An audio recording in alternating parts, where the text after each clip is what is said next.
Okay, let's start. Number 1. The Nephilim of Bashan. You're an Israelite soldier approaching the city of Edrei, in the kingdom of Bashan, east of the Jordan River. Ahead of you waits King Og, described in the text you'll carry forward for the next 3,000 years as the last of the remnant of the Rephaim, a lineage of giants nearly wiped out generations before. This is not a solitary legend. Genesis chapter 6, verse 4, describes the Nephilim directly. Offspring born when the sons of God took human women as wives, producing the mighty men of old, men of renown. Numbers chapter 13 records Israelite scouts returning from Canaan describing the Anakim, another branch of this same giant lineage, as so massive that we were like grasshoppers in our own sight. And Deuteronomy chapter 3, verse 11, does something none of the surrounding text does anywhere else. It gives you a measurement. Og's iron bed frame, the text specifies, was preserved as a relic in the city of Rabbah, and measured roughly 13.5 feet long and 6 feet wide, dimensions the author expects a reader could, in theory, go and check for themselves. This tradition doesn't stop at the edges of the Hebrew Bible. The Book of Enoch, not part of the standard biblical canon, but historically influential and directly attested among the Dead Sea Scrolls recovered at Qumran, expands the account considerably. It describes 200 watchers, heavenly beings, descending onto Mount Hermon and deliberately taking human wives, with the Nephilim born as the direct result of that union, a lineage the text treats as dangerous enough to require its own separate divine judgment.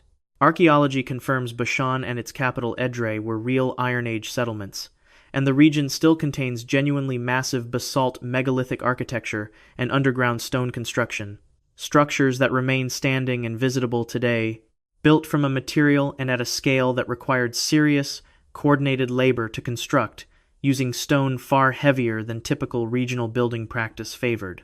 Mainstream biblical scholarship generally treats the Nephilim and Rephaim traditions as a blend of folk memory and theological framing, likely describing an unusually tall population or possibly the region's genuinely oversized megalithic ruins, misattributed to a race of giant builders, wrapped in supernatural language common to the era's storytelling conventions. The specific bedframe measurement gets read as an exaggerated boast meant to emphasize Og's fearsome size to a later audience, the ancient equivalent of a legendary tall tale attached to a real historical enemy. The Book of Enoch's Watcher's narrative is treated as later theological elaboration, expanding a brief, ambiguous biblical verse into a fuller mythological framework centuries after the fact, reflecting the concerns of a later era rather than a genuine older memory. Real ruins, a real defeated king, and a folklore tradition that grew taller with every retelling. Nothing more. But most ancient legendary exaggeration stays comfortably vague, describing an enemy as simply huge or mighty, without inviting anyone to check the math against a specific object in a specific city. Deuteronomy chapter 3, verse 11, does the opposite. It gives a specific object, a specific location where that object could supposedly be verified, and a specific measurement, details that a text focused primarily on law, genealogy, and land allotment had no obvious narrative need to include, unless it was reporting something the author considered a real, checkable fact rather than poetic flourish. Why insert a verifiable physical claim into an otherwise legal and historical document if the surrounding giant lineage was purely symbolic? What if the Nephilim and Rephaim traditions, preserved independently across Hebrew scripture, the non-canonical Enochic tradition, and even later Greek and Canaanite parallel accounts of divine human offspring, weren't simply folklore inflating a tall enemy king, but a genuine, if theologically reframed, memory of an actual hybrid lineage the ancient world took seriously enough to legislate against, measure, and preserve architectural evidence of long after the bloodline itself was gone? The Qumran community, centuries after the events described, still treated the Enochic Watcher's narrative as serious enough to copy and preserve among their most valued religious texts, not as folklore but as an active warning. Why does a legal and genealogical document take the unusual step of including a specific, checkable measurement for a defeated enemy king's bed, rather than the vague exaggeration typical of ancient tall tales elsewhere in the same corpus? Why do independent Hebrew, Enochic, and neighboring Canaanite traditions all preserve variations of the same hybrid giant lineage, rather than one culture's story staying isolated to itself? And what happened to the rest of the Rephaim bloodline once Og, described explicitly as its last remnant, was defeated at Edrei? From a bloodline the ancient world buried in scripture and basalt, we travel to the Caucasus Mountains to a single family, whose matriarch was kept caged for years because the men who caught her weren't convinced she was fully human at all. Number 2. The Zana bloodline. The year is roughly 1850. You're a villager in Tikhina, Abkhazia, in the Caucasus Mountains, watching local hunters drag a captured woman out of the forest. She's powerfully strong, covered in dark hair, unable or unwilling to speak in any language anyone recognizes, and she fights her captors the entire way. They call her Zana. For years, she's kept in a pen like livestock, gradually put to manual labor around the estate of a local nobleman. And over those years, several local men father children with her. Most of her earliest infants, according to village accounts, she reportedly drowns or abandons in the cold rivers nearby. Animal instinct, villagers assume, but some survive, taken from her and raised by human families in the village. One of her sons, a boy named Quit, grows up, serves in the army, and lives an entire ordinary human life. And well over a century later, a geneticist from Oxford travels to Abkhazia specifically to dig up his grave. Zana's story was recorded by multiple 19th and 20th century regional folklorists, and later investigated seriously by Soviet and Russian researchers, including primatologist Marie-Jeanne Kaufmann, who interviewed elderly villagers who remembered Zana and her children directly. The prevailing local belief for generations was that Zana belonged to the Almas, a reputed wild, unclassified hominid said to inhabit remote regions of the Caucasus, not a member of any known human population. In 2013, Oxford University geneticist Brian Sykes, already known for pioneering work in ancient DNA and mitochondrial lineage tracing, launched a research project specifically testing alleged Yeti, Bigfoot, and Almas remains submitted by researchers worldwide. As part of that project, with permission from living descendants, Sykes' team exhumed and tested skeletal remains believed to belong to Quit, Zana's son, publishing the results in the mid-2010s. The mitochondrial DNA extracted was unambiguously modern human. It matched a maternal haplogroup most closely associated with sub-Saharan African populations, a genuinely unexpected result for a family whose entire documented history took place in a single Caucasus mountain village with no known connection to Africa at all. Sykes and most researchers who reviewed the finding read it as solving the mystery in an entirely different direction than the legend expected. Rather than confirming an undiscovered wild hominid, the genetic result suggests Zana was very likely a human woman of sub-Saharan African ancestry, possibly enslaved, and transported an extraordinary distance from her origin, who ended up isolated in a mountain village where her appearance, unfamiliar to local villagers, and quite possibly a real, undiagnosed medical or developmental condition, generated the wild woman legend that outlived her by more than a century. Tragic and entirely human. Just a woman failed twice, first by captivity, then by a folk story that erased what actually happened to her. But that explanation, while it closes the "is she human" question, doesn't fully close the stranger one underneath it. Zana's captors didn't simply find an unfamiliar-looking woman and assume she was foreign.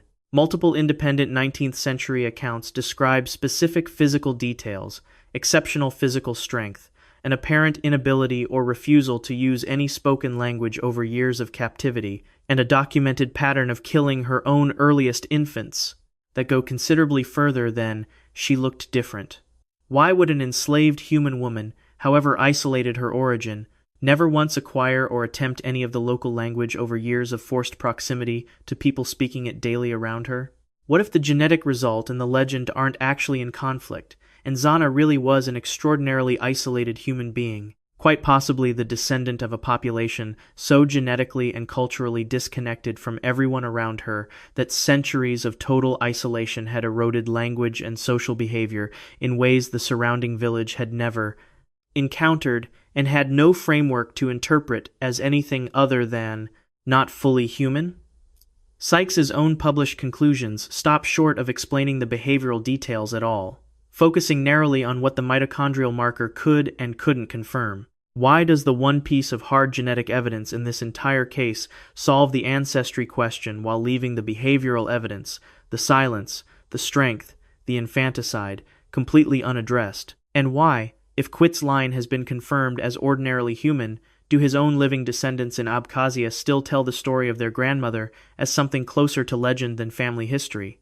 From a single family whose matriarch was tested and found human, and whose full story still doesn't add up, we travel to a hereditary priesthood in West Africa that has spent generations guarding knowledge about the sky that shouldn't have been theirs to know. Number 3. The Hogan bloodline. You're a newly initiated Hogan in a Dogon village on the Bandiagara escarpment in Mali, and your new life comes with rules that sound less like religious formality and more like a containment protocol. You may not bathe. You may not be touched by anyone, not even your own family. You must sleep alone in a chamber where, according to Dogon belief, a sacred snake visits at night to lick your skin clean while you sleep. You are now the sole living link, entrusted to hold and eventually pass down knowledge the wider village will never be taught in full. Among the things the deepest layer of that knowledge is said to include a description of a star system and a companion star far too faint to see, that outside science wouldn't confirm for decades. The Hogan is the hereditary high priest and political authority of an individual Dogon community, drawn from an eligible lineage within Dogon society and installed through an initiation involving strict, specific taboos, prohibitions on bathing, on physical contact, on certain foods, alongside the belief in a guardian serpent who tends to him nightly. When French anthropologist Marcel Griaule conducted his landmark fieldwork among the Dogon across the 1930s through the 1950s, later published with Germaine Dieterlen in the 1965 volume Le Renard Pale, he documented that Dogon cosmological knowledge was explicitly graded, ordinary knowledge shared openly with the community, and a deeper layer, including detailed description of Sirius as a binary star system with a dense, invisible companion, restricted specifically to initiated elders within Hogan-linked priestly lines, revealed only gradually across decades of a person's life. That companion star, Sirius B, wasn't photographed by any human instrument until 1970. The Hogan institution isn't a historical curiosity. It's a living office, held by named individuals today, still governing specific Dogon communities under the same restrictions described nearly a century ago. Anthropologists who've revisited Griaule's work, most notably Walter Van Beek's 1991 refield work, generally treat the graded knowledge structure as a common feature of hereditary priesthoods worldwide, restricting esoteric material to build authority and social cohesion, not because the knowledge itself is dangerous, but because controlled access to sacred information is, itself, the priesthood's source of power. Van Beek's interviews found that even many Hogan-linked elders couldn't consistently reproduce the specific Sirius B details Griaule had recorded decades earlier, suggesting the astronomical claim may be far less uniformly held, even within the priestly line, than Griaule's account implied. A standard religious hierarchy protecting its own authority through selective disclosure, dressed in the language of cosmic secrecy. Nothing stranger than any priesthood anywhere restricting what only the initiated may know. But most hereditary priesthoods that restrict knowledge to preserve authority restrict knowledge that's vague, symbolic, and unfalsifiable by design, precisely because a testable claim is a liability, not an asset, for a system built on selective disclosure. The Sirius B detail is the opposite. It's specific, checkable, and it happened to be checkable against real astrophysics, in a way the Hogan lineage had no way to anticipate when Griaule first recorded it. Why would a priesthood restricting knowledge purely to preserve social authority choose to encode a claim this falsifiable into its most closely guarded layer, when a vaguer cosmological secret would have protected the same authority with none of the risk?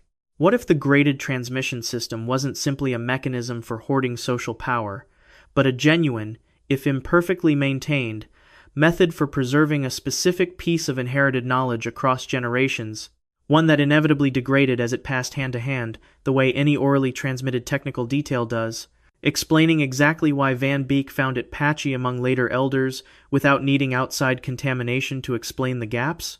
The purification taboos around the Hogan's person, the isolation, the prohibition on touch, read, from outside the tradition, remarkably like protocols built to protect a fragile transmission chain from any outside interference or dilution, not simply ceremony for its own sake.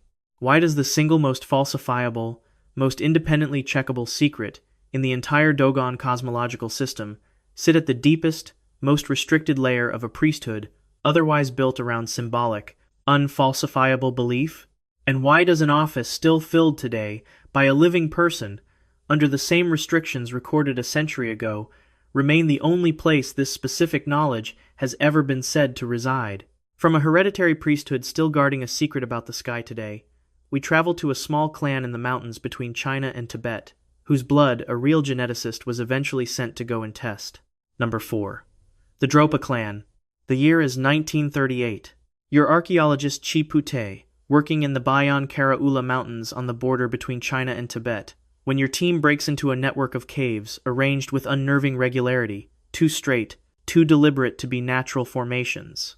Inside, rows of graves hold skeletal remains barely 4 feet tall, skulls disproportionately large for such slight frames. Scattered among the bones, hundreds of stone discs, each with a hole bored through the center and a tight spiral groove cut into the surface, etched with characters unlike any script your team recognizes.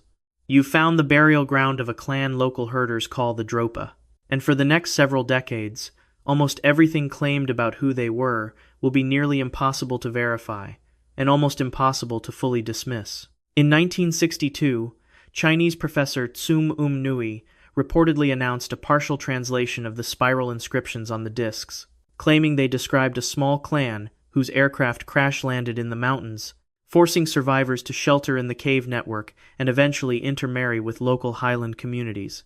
He is said to have submitted his findings to the Chinese Academy of Prehistory, only to have the paper rejected and quietly buried, after which he reportedly relocated to Japan.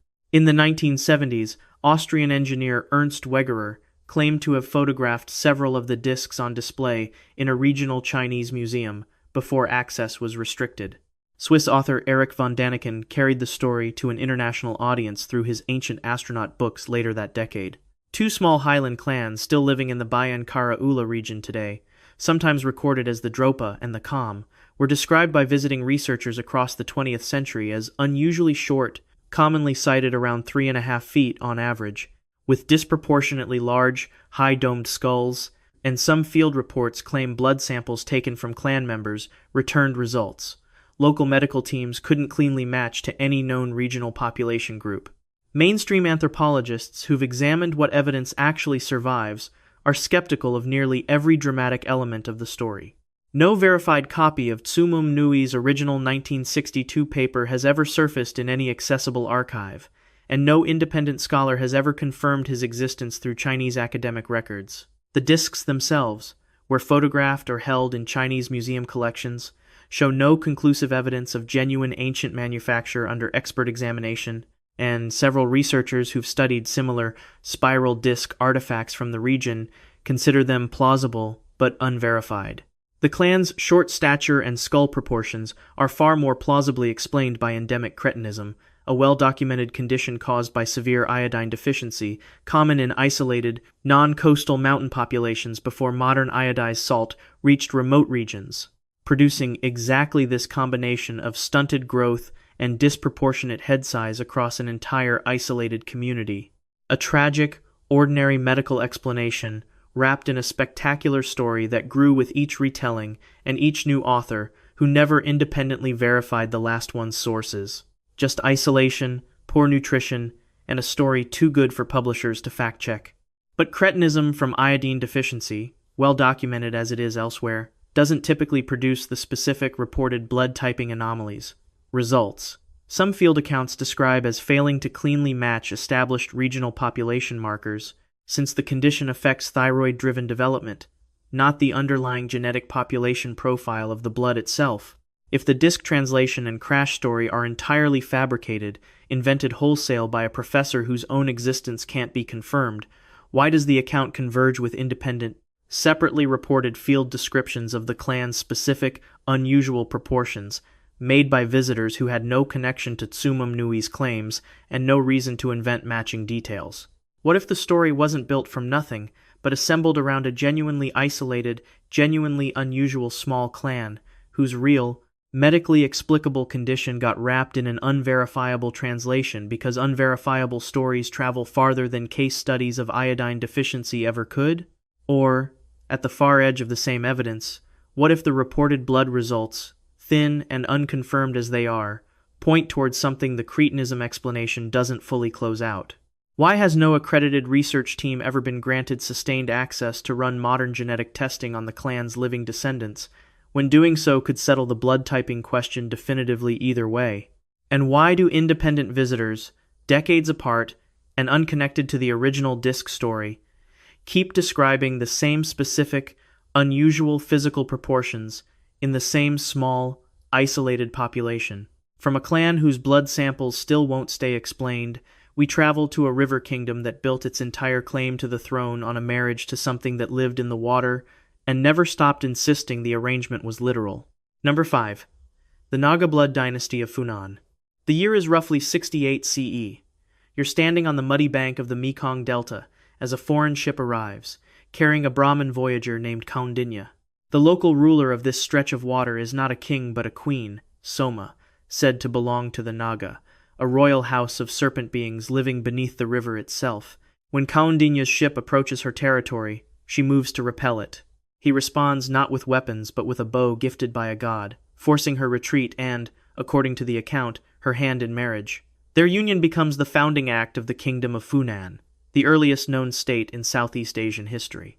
And for the next 1,000 years, the rulers who trace their throne back to that river marriage will insist, in state ritual repeated nightly, that the arrangement between their bloodline and the Naga never actually ended.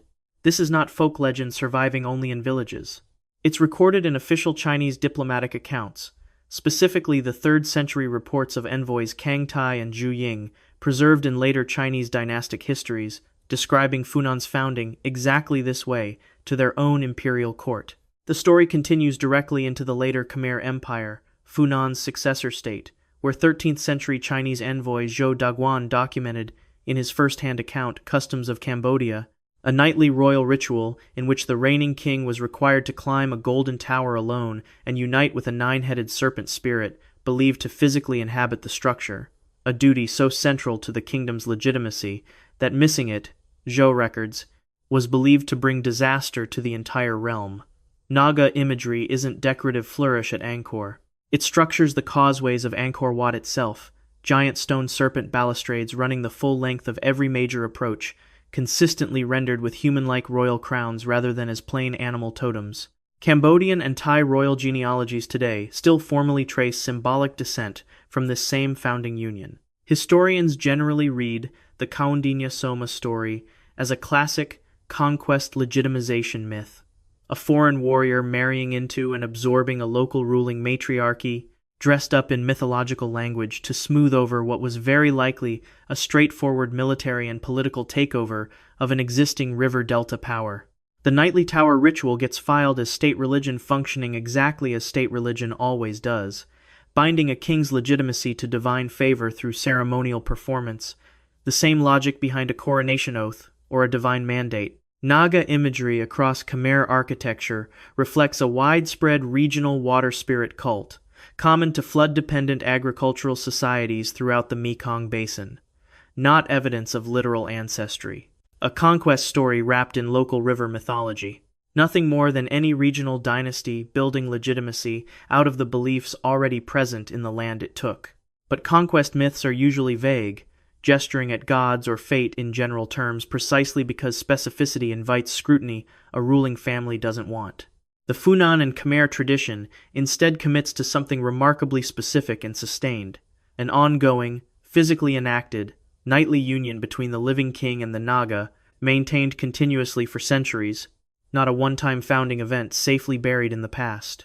Why would a functioning imperial bureaucracy encode a literal, repeated, ongoing physical ritual into the heart of its statecraft, rather than a founding myth confined comfortably to history? And why does the Naga in Khmer art consistently wear royal regalia, crowned heads rather than plain serpent forms, if the intent was purely symbolic representation of a water cult rather than a literal, royal bloodline? What if the founding union wasn't purely symbolic conquest legitimization, but reflected an actual, sustained relationship between the ruling family and something the culture understood, without ambiguity, as both real and non-human, a relationship maintained specifically because ending it was believed to end the kingdom's legitimacy along with it? Zhou Daguan's account isn't second-hand legend.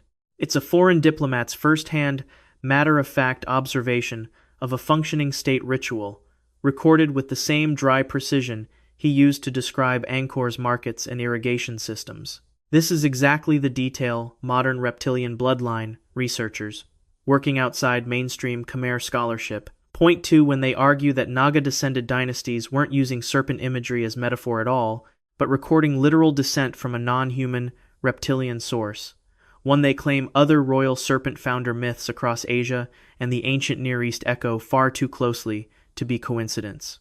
Why did an empire capable of building the most sophisticated hydraulic infrastructure in the pre-modern world sustain a literal nightly ritual rather than letting it fade into ceremonial gesture, the way most founding myths eventually do? Why does Naga iconography carry consistent royal markers across 1,000 years of Khmer art, rather than the animal totem treatment given to other regional water spirits? And why do so many unrelated royal founding myths across Asia, from the Naga courts of Southeast Asia to the serpent-descended dynasties recorded elsewhere in the ancient world, converge on the same specific claim of a literal, physical union with something reptilian, rather than each culture independently choosing a different totem entirely? From a river kingdom built on a marriage to something in the water, we travel to the Nile, to a family that didn't need a legend. They carved the proof onto their own temple walls. Number 6. The Amarna royal family. The year is 1907. You're standing in an unmarked tomb deep in the Valley of the Kings, designated only KV 55. Inside lies a coffin stripped of its name, its royal cartouches gouged out by someone determined that this person be forgotten. The skull inside is long, stretched backward at the crown in a way no natural human skull should be. You're looking at the remains of a family that ruled Egypt for less than 20 years, that reshaped its art, its religion, and its own bodies into something the rest of the ancient world never depicted again, and that Egypt's priesthood tried to erase from existence the moment it ended. This is the family of Akhenaten. Every surviving depiction of the pharaoh, his wife Nefertiti, and their 6 daughters shows the same specific anomalies. Elongated, backward-sloping skulls, wide hips, thin limbs, distended bellies, features so consistent across dozens of temple reliefs at Karnak and the royal city of Amarna that Egyptologists once assumed it was purely stylistic exaggeration. Then, in 2010, Egypt's Supreme Council of Antiquities, led by Zahi Hawass, published genetic testing in the Journal of the American Medical Association. The KV-55 mummy was confirmed as Tutankhamun's father, almost certainly Akhenaten himself. Tutankhamun's own remains showed a clubfoot, a cleft palate, and unusual bone density, alongside genetic markers consistent with severe, repeated inbreeding across multiple generations of the same family line. Akhenaten's own name, city, and religion were violently struck from Egyptian record within a generation of his death, a deliberate erasure known as damnatio memoriae, so thorough that later Egyptian king lists skip his entire reign, as though it never happened. The clinical explanation is direct. A royal line that repeatedly married siblings and half-siblings to preserve bloodline purity will produce exactly this pattern, compounding skeletal deformity, immune weakness, and physical anomaly with every generation, confirmed by the 2010 study's own genetic markers for inbreeding depression. Akhenaten's radical religious reform, replacing Egypt's entire pantheon with worship of a single sun disk, the Aten, made him enough enemies among the priesthood of Amun that his successors had every political motive to erase him, regardless of what he looked like. No mystery. Just a family collapsing under the weight of its own bloodline, then punished for its heresy after the fact by priests who had waited years for the chance. But inbreeding alone produces random deformity, not the same specific skull shape rendered identically across 6 daughters, a wife, and a pharaoh, generation after generation, in art meant to be viewed by the entire kingdom.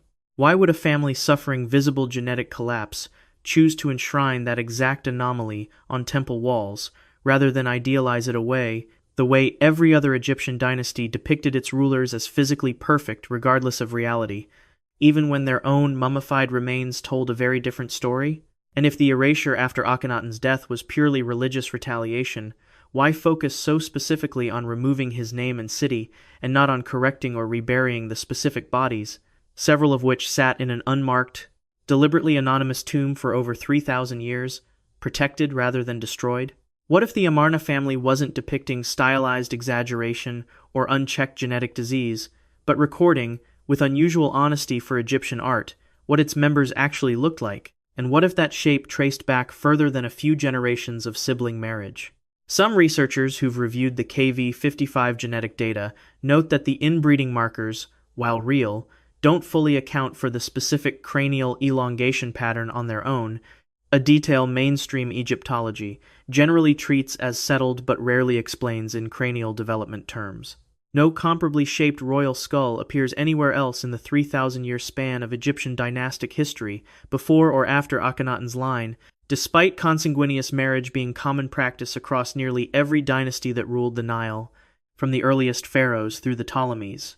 Why does this precise skull shape appear nowhere else in Egyptian royal history, across dynasties that practiced the same sibling marriages for centuries without producing the same anomaly? Why erase a name in a city, but leave the bodies themselves intact and simply hidden, rather than destroyed, if the goal was total religious erasure? And why did Akhenaten choose, of every possible reform, to abolish Egypt's entire pantheon in favor of a single, formless solar disk, at exactly the same moment his family's physical form had become unlike any pharaoh before or since? From a bloodline carved into temple stone on the Nile, we travel to a mountain empire that married its own siblings to keep the sun's blood from ever being diluted, and that an invading empire hunted to extinction for it.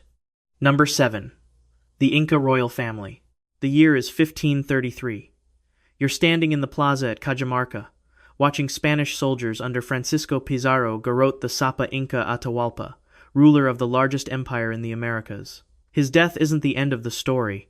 It's the beginning of a 39-year campaign, one specifically aimed not just at conquering a territory, but at erasing a single family's claim to be descended from the sun. By the time it's over, the mummified bodies of Inca emperors, once dressed, fed, and paraded through Cusco as living rulers, will have vanished from the historical record entirely, and no one today knows where they are. The Sapa Inca claimed direct descent from Inti, the sun god, through founding ancestors Manco Capac and Mama Oclo, a lineage recorded by the chronicler Garcilaso de la Vega in his 1609 work Comentarios Reales de los Incas. To preserve that claim against dilution, the Sapa Inca customarily married his own full sister, the Coya, a practice distinct even among history's other royal intermarriages, justified specifically as protecting the purity of divine sun blood rather than ordinary dynastic politics. Chronicler Bernabe Cobo documented, in his 1653 account, the cult of royal mummies, deceased emperors preserved, dressed in fine textiles, fed ceremonial offerings, and brought out to hold court during festivals, continuing to own land and issue judgments through intermediaries for generations after death. Modern archaeology has recovered other members of Inca society from this era in extraordinary preservation. The Capacocha child sacrifices found high in the Andes at Lula-Ilaco in 1999 and at Ampado in 1995, both excavated by researcher Johann Reinhard, and both subjected to genetic and forensic study. But the mummies of the emperors themselves, the ones actually descended from Inti, were mostly destroyed, hidden, or lost during the Spanish campaign, and their current locations, if any survive, remain unknown. The Neo-Inca resistance state at Vilcabamba held out until 1572, when the last Sapa Inca, Tupac Amaru, was captured and publicly executed in Cusco's main square, a killing carried out specifically, deliberately, to end the bloodline's claim to legitimacy once and for all. Historians generally describe this as standard, if brutal, colonial practice.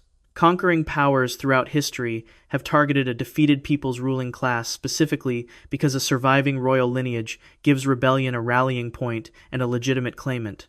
Executing Atahualpa, hunting down the Vilcabamba resistance for 4 decades, and publicly killing Tupac Amaru were calculated moves to permanently deny the Inca a figurehead around whom to rebuild.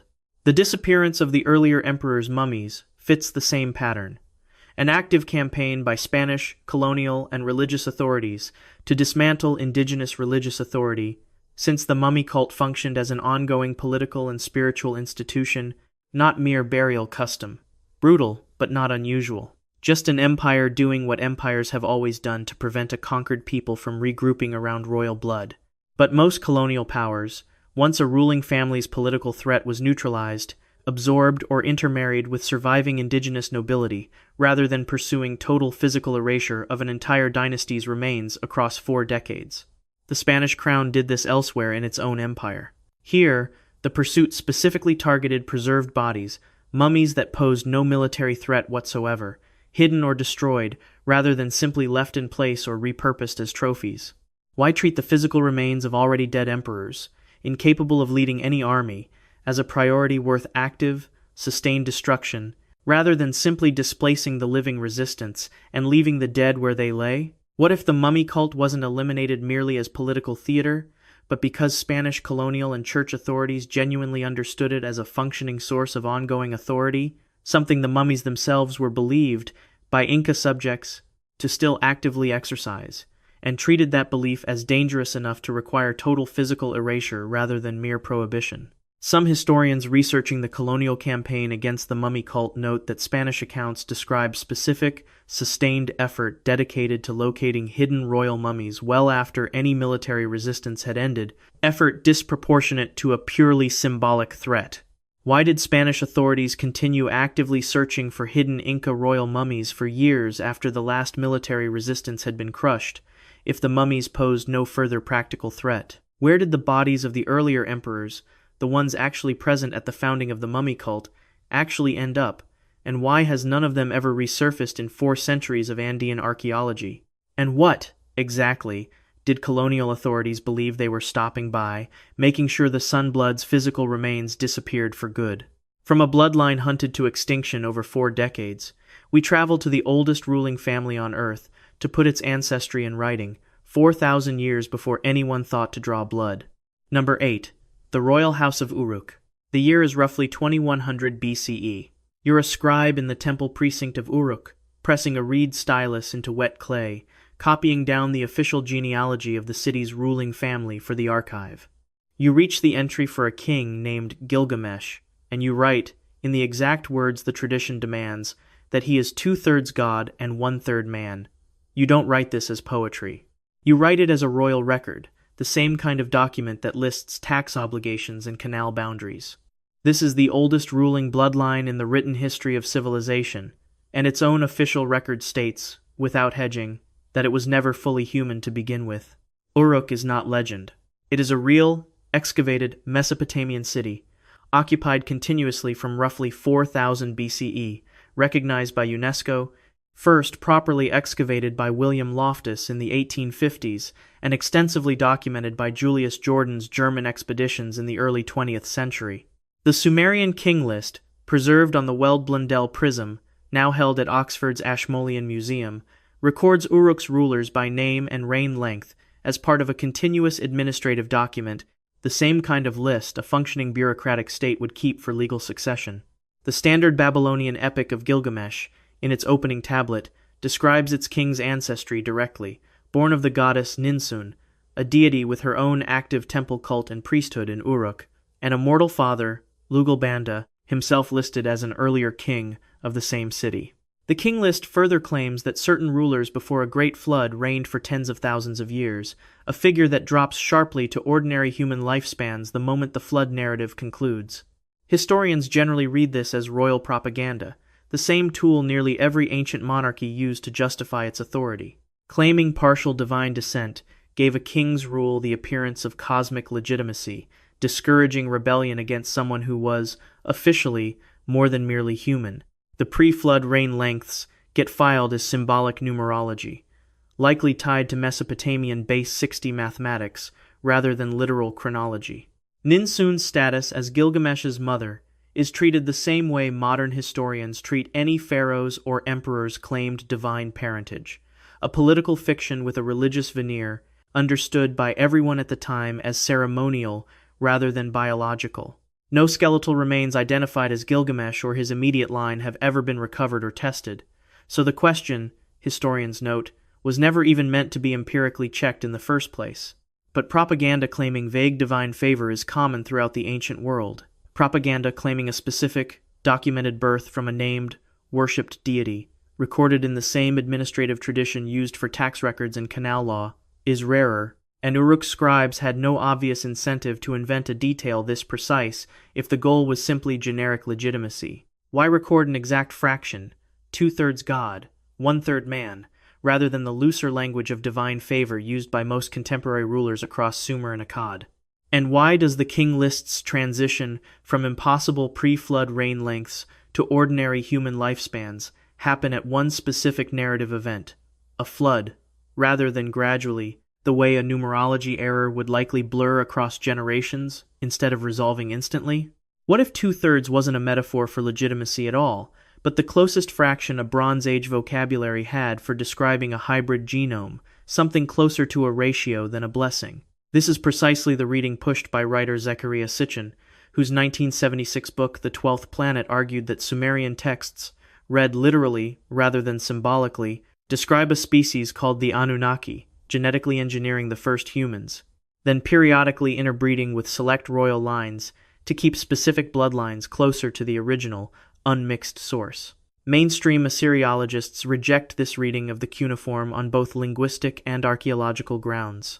But Sitchin's translation choices remain disputed rather than universally dismissed by every specialist, and the fractional language itself, oddly precise, oddly consistent across multiple Sumerian king lists beyond Uruk's, is the specific detail his argument was built to explain. Why would a Bronze Age scribal tradition, capable of the abstraction needed for base 60 mathematics and compound interest calculations, reach for a literal fraction instead of a vaguer word for favored or blessed, if it wasn't describing something it understood as a measurable proportion? If Gilgamesh's remains were ever found beneath the mud brick of Uruk, what exactly would a modern genetic test be looking for that Sumerian scribes had already given a name to, 4,000 years before anyone had the tools to check? From a bloodline recorded in the world's oldest writing, we travel to a Frankish beach, where a queen waded into the surf pregnant by something the chroniclers refused to name.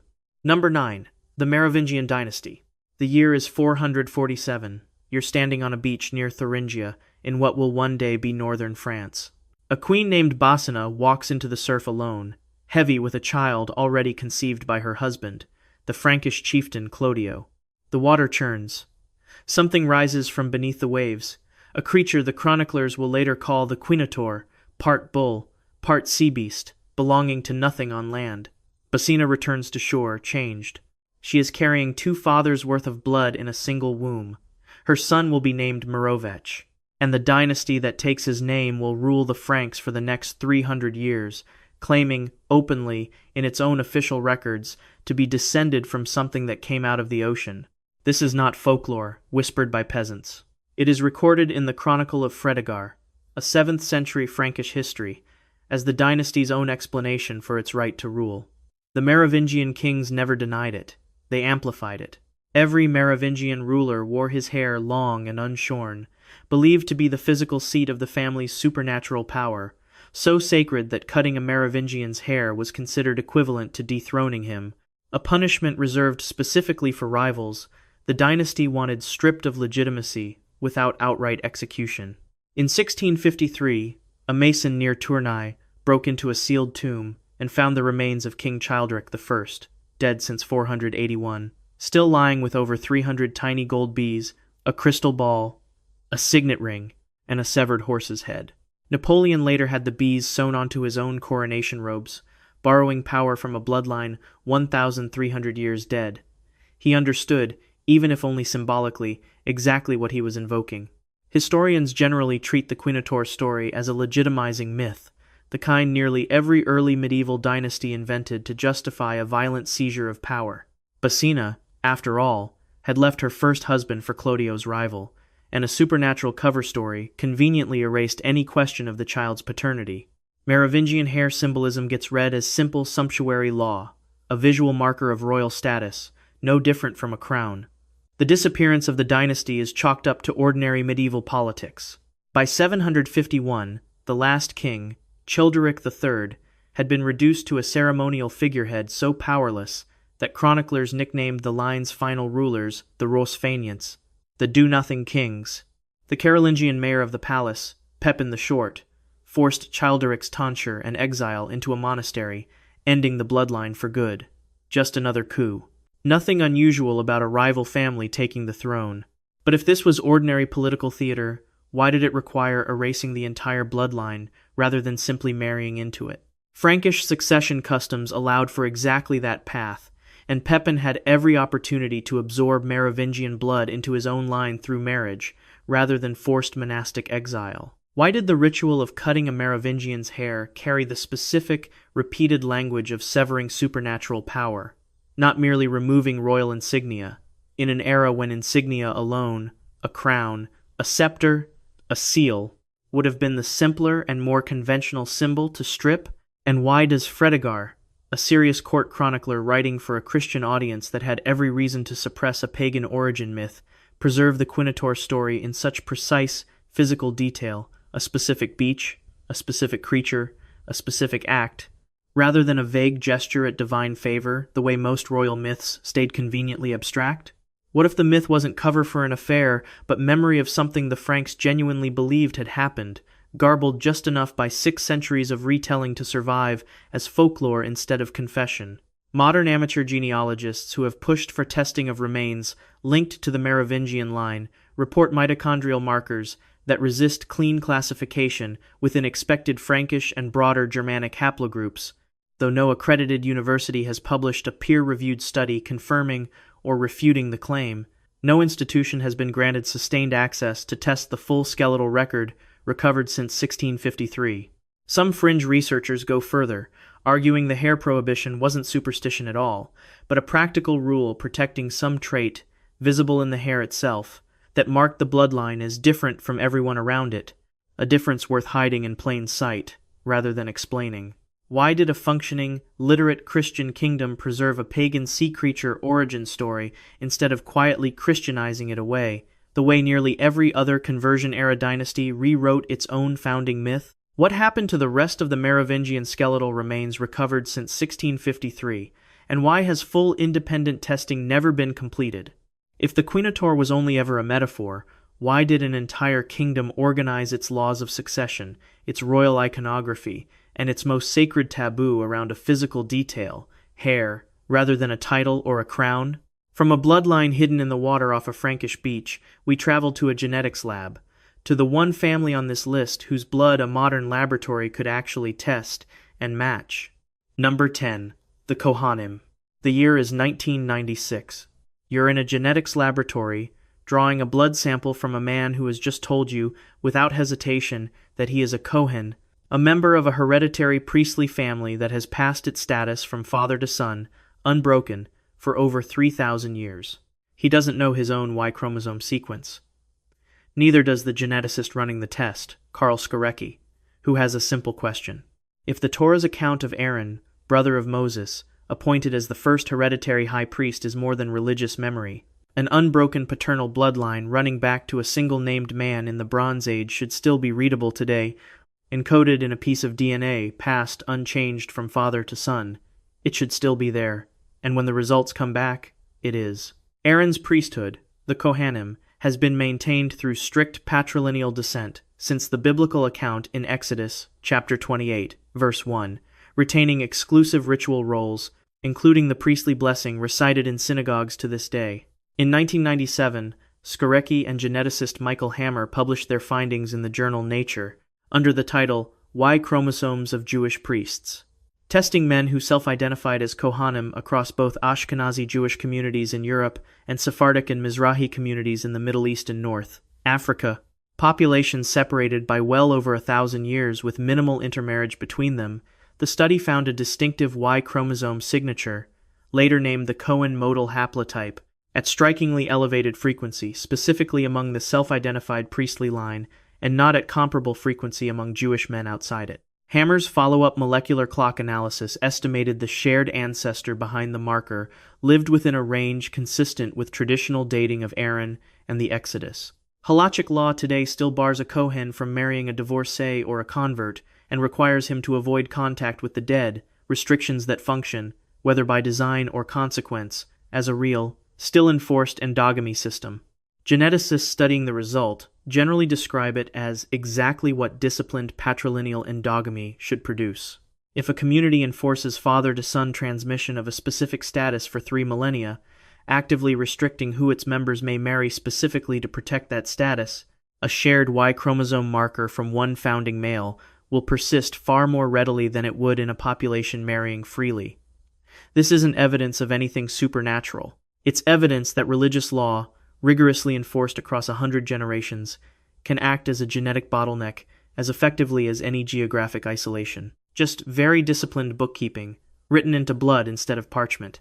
But most patrilineal customs, even strictly enforced ones, degrade under real-world pressure, intermarriage, conversion, war, forced displacement, faster than a signal this clean would predict, especially across two populations separated for over 1,000 years by geography, language, and often active persecution that scattered records along with people.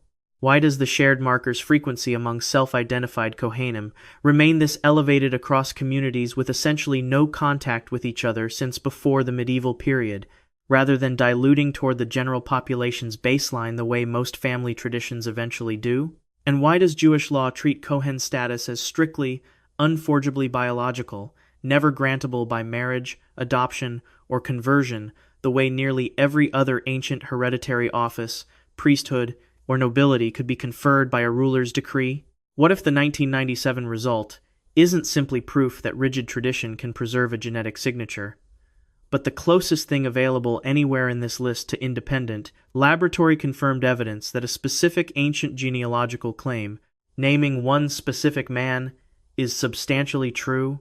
Unlike a royal title, which can be seized, purchased, or granted, Kohen status is entirely self-policing, dependent only on an unbroken chain of biological fatherhood that no outside authority could counterfeit even if it wanted to.